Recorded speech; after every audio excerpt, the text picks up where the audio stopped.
Good morning बच्चों। हम model वाला टॉपिक जो पढ़ रहे हैं, कल हमने कुड मॉडल का पढ़ा था। उसकी आपने जो रूल्स पढ़े थे समझ में आ गए होंगे बच्चों। कुड मॉडल कैन और कुड हम पढ़ चुके हैं, अब तक समझ रहे होंगे। साथ साथ अपने रजिस्टर में भी आप मेंटेन कर रहे होंगे। हर वीडियो को बच्चों देखें तो लाइक शेयर और सब्सक्राइब भी आप करते रहेगा। ओके बच्चों, तो आज की वीडियो में अपन बात करेंगे। देखो मॉडल पढ़ेंगे अपन। 3 नंबर मॉडल आएगा अपने पास, वो रहेगा मे का मतलब होता है सकना। तो मे का मतलब क्या होता है? सकना। देखो कैन का मतलब भी सकना होता है, मे का मतलब भी सकना होता है, लेकिन यूज क्या है, इनके यूज कहाँ कहाँ होंगे? तो फर्स्ट पॉइंट इसका जो रूल बनेगा वो आएगा, पहला है फॉर्मल परमिशन। फॉर्मल परमिशन का मतलब होता है औपचारिक अनुमति। फॉर्मल परमिशन का मतलब औपचारिक अनुमति वाले वाक्यों में।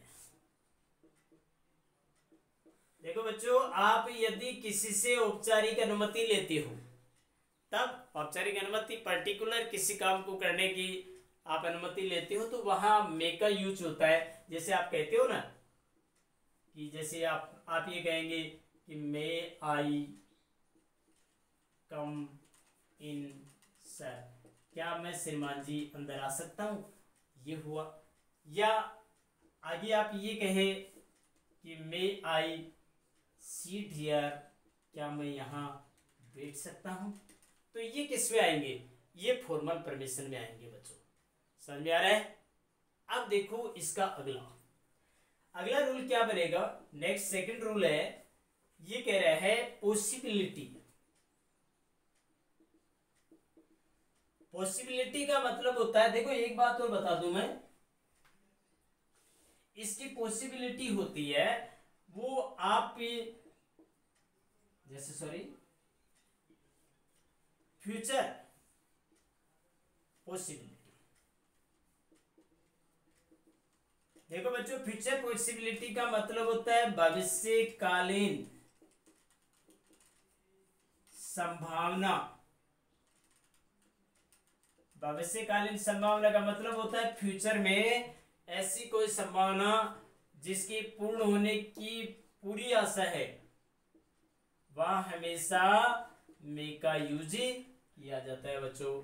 जैसे मान लो मैं आपसे ये कहूं कि देर आर, आप कहेंगे many clouds in the sky, आसमान में बहुत सारे बादल हैं। इट मे रेन टुडे, कि आज बरसात हो सकती है। ये आपने कहा कि there are many clouds in the sky, कि आसमान में बहुत से बादल हैं, इसका मतलब बरसात होने की पूरी संभावना है। नंबर 2 पहला आपने लिखा। सेकंड है Ravi is working hard. Ravi बहुत कठोर मेहनत कर रहा है। It may pass the exam, वो परीक्षा को पास कर सकता है। मतलब कहने का मतलब ये है कि आप इस बात से आइडिया लगा सकते हैं कि वो कठोर मेहनत करता है तो कर रहा है, इट मीन्स वो परीक्षा पास कर लेगा। कहने का मतलब है कार्य के पूर्ण होने की पूरी संभावना है बच्चों। आगे समझ में? मेरे हिसाब से कोई दिक्कत नहीं आनी चाहिए आपको इसमें। नेक्स्ट यदि हम बात करें, अगले रूल की बात करें, देखो इसका 3 नंबर का जो रूल है बच्चों, वो है सो दैट वाले वाक्यों में यदि सो दैट से पहले प्रेजेंट टेंस है तो। देखो बच्चों क्या कह रहा है, यदि मान लीजिए कोई 2 सेंटेंस दिए हुए वो सो दैट से जुड़े हुए, और उससे पहले मान लो प्रेजेंट टेंस है तो आगे वाले वाक्य में हमेशा मे का यूज करेंगे, ध्यान रखना। जैसे मान लो ये देखिए, टेक, जैसे ये कहा take your medicine, take your medicine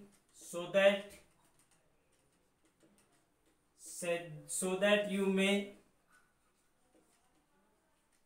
get well soon। देखो so that ये रहा कंजक्शन वर्ड so that से जुड़ा हुआ ना, so that से पहले देखो प्रेजेंट में ये so that take your medicine, अपने दवा लीजिए, so that you may get well, ताकि तुम शीघ्र ठीक हो सको। यदि so that से पहले बच्चों यदि पास्ट टेंस आ जाए तब आपको might का यूज करना है। आगे समझ में, तो मेरे हिसाब से कोई दिक्कत नहीं आनी चाहिए इसमें। ये so that पढ़ा, पॉसिबिलिटी आ गया, आपने पढ़ा, परमिशन की बात आ गई, ठीक है, और आपने so that वाले वाक्यों में इसका यूज पढ़ा। समझ गए बात, कोई दिक्कत नहीं आनी चाहिए मे का यूज करने में आपको। अब देखिए बच्चों, ये आपने लिख लिया होगा, साथ साथ में आप लिख रहे होंगे। अब अपन पढ़ेंगे अगला जो मॉडल है वो पढ़ेंगे माइट का। माइट का मतलब होता है सकता था। देखो ये मे का पास्ट रूप है बच्चों, मे का पास्ट रूप माइट होता है, मे यानी सकना, माइट, लेकिन यूज अलग अलग है।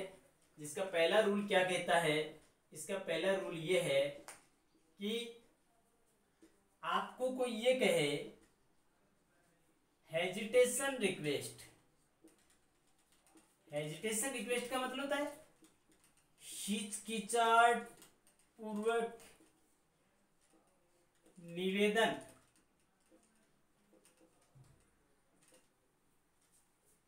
वाले वाक्यों में,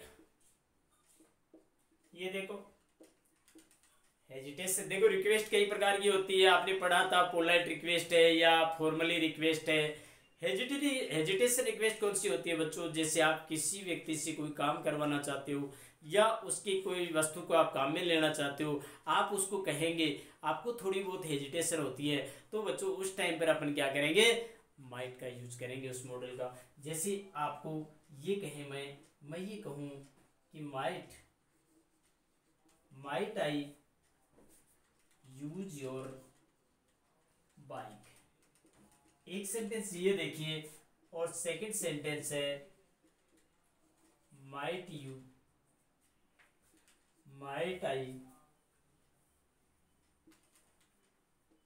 आई टेक योर पर्स, क्या मैं आपका पर्स ले सकता हूं। देखो बच्चों ये दो प्रकार के वाक्य हैं, दोनों में क्वेश्चन मार्क लगा दें। तो देखो माइट पहले लग रहा है, might I use your bike, क्या मैं आपकी बाइक काम में ले सकता हूँ, कि आपको हेजिटेशन होती होगी जब आप बाइक मांगते हो। और might I take your purse, क्या मैं आपका पर्स ले सकता हूँ, आपको हेजिटेशन, हिचकिचाहट होती होगी। तो ये जो ऐसे वाक्य जिसमें आप किसी से रिक्वेस्ट तो करते हैं, लेकिन रिक्वेस्ट करने से पहले आपको ये लगता है कि मुझे उससे बात करनी चाहिए या नहीं करनी चाहिए, आपको हेजिटेशन होती है, उस स्थिति में हमें माइट का यूज करना बच्चों। ये देखिए आप आगे पढ़े, नेक्स्ट टॉपिक है। अब देखो अपन बात करेंगे अगले रूल की, 2 नंबर रूल की बात करेंगे। यदि दिए गए वाक्य so that से जुड़े हुए हैं तथा so that से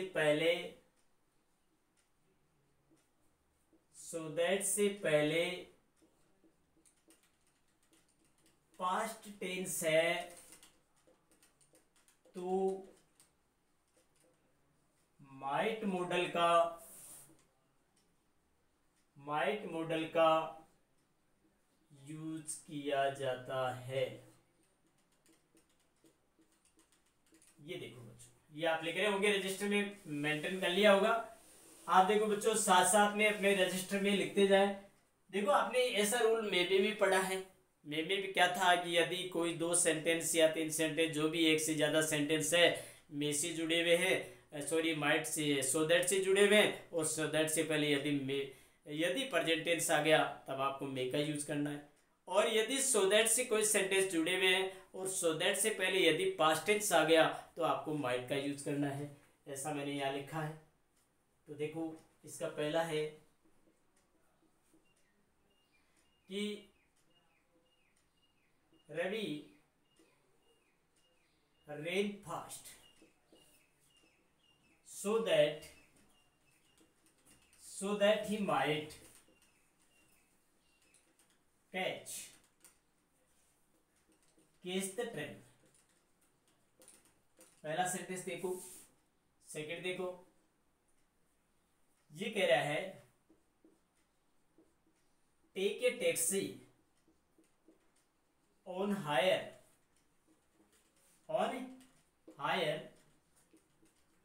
so that you reach in time at your home। ये देखिए आप, ये देखो बच्चों, दोनों सेंटेंस समझे आप कि रवि रेन पास, रवि तेज दौड़ा, सो that he might catch the train, ताकि वो बस को, ट्रेन को पकड़ सके। इसलिए सो दैट से पहले देखो ये दोनों सेंटेंस सो दैट से जुड़े हुए हैं, लेकिन सो दैट से पहले पास्ट सिंपल आ गया, इट मीन्स आपको आगे माइट का यूज करना है। ऐसे इसमें देख लो, टेक ए टैक्सी, रवि, यहां सॉरी इसमें थोड़ी मिस्टेक हुई, सेकंड है विमल टुक ए टैक्सी ऑन हायर। देखो पास सो दैट से पहले टुक पास सिंपल है ना, ये Ravi took a taxi on hire so that he, यहाँ करेक्शन कर ले थोड़ा सा, so that he might reach in time at his home. कि रवि ने एक टैक्सी किराए पर ली ताकि वह समय पर अपने घर पहुंच सका। आगे समझे। देखो बच्चों, दोनों में यदि आपको इतना डिफरेंस समझना है, यदि दिए गए दो सेंटेंस में से कंजक्शन से जुड़े हुए हैं और उससे पहले प्रेजेंट टेंस आ जाए तब आगे वाले में मे का यूज करो, और यदि सो दैट से कोई वाक्य जुड़ा हुआ है उससे पहले पास्ट टेंस आ जाए, पास्ट टेंस मतलब कोई भी पास्ट का टेंस, तो आगे वाले सेंटेंस में अपन माइट का यूज करेंगे। आगे समझ में मेरे हिसाब से कोई दिक्कत नहीं होनी चाहिए। आपको दो मॉडल आज मैंने बता दिए हैं। ये इम्पोर्टेंटली जो क्वेश्चन आपके मेनली जो क्वेश्चन बनते हैं आपके बोर्ड में, वो मैं आपको बता चुका हूँ बच्चों। कल अपन नेक्स्ट वीडियो में नेक्स्ट टॉपिक की बात करेंगे। आप हर वीडियो को देखें, समझे, लाइक करें, शेयर करें और सब्सक्राइब जरूर करें बच्चों। थैंक्स।